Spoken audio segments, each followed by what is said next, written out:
Thomas the tank engine has worked his branch line for many years and knows it very well.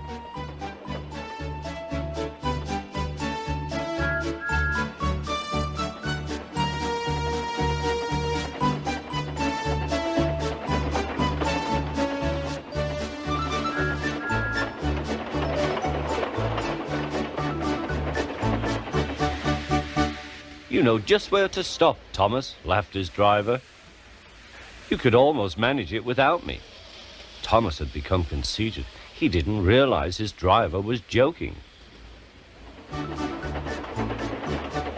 Later, he boasted to the others. Driver says I don't need him now. Don't be so daft, snorted Percy. I'd never go without my driver, said Toby earnestly. I'd be frightened. Huh, boasted Thomas. I'm not scared. You'd never dare. I would then. You'll see. The next morning, the firelighter came. Thomas drowsed comfortably as the warmth spread through his boiler. Percy and Toby were still asleep. Thomas suddenly remembered. Silly stick in the mud, he chuckled. I'll show them. Driver said I could manage without him. I'll just go out. Then I'll stop and wheesh. That'll make them jump. Thomas thought he was being clever. Really, he was only moving because a careless cleaner had meddled with his controls. He soon found his mistake. He tried to wheesh, but he couldn't. He tried to stop, but he couldn't. He just kept rolling along. He didn't dare look at what was coming next.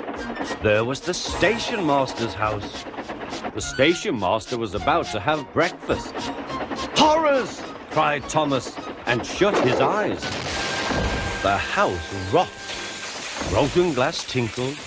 Plaster was everywhere. Thomas had collected a bush on his travels. He peered into the room through its leaves. He couldn't speak. The station master was furious. His wife picked up her plate. You miserable engine, she scolded. Just look what you've done to our breakfast. Now I shall have to cook some more. She banged the door. More plaster fell. This time it fell on Thomas. Thomas felt depressed. Workmen propped up the house with strong poles and laid rails through the garden. Meanwhile, Donald and Douglas arrived.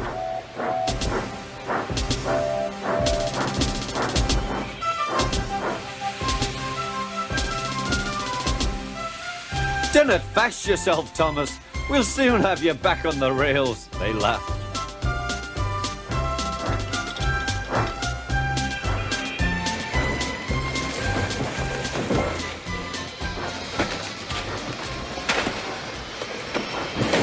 Donald and Douglas, puffing hard, managed to haul Thomas back to safety.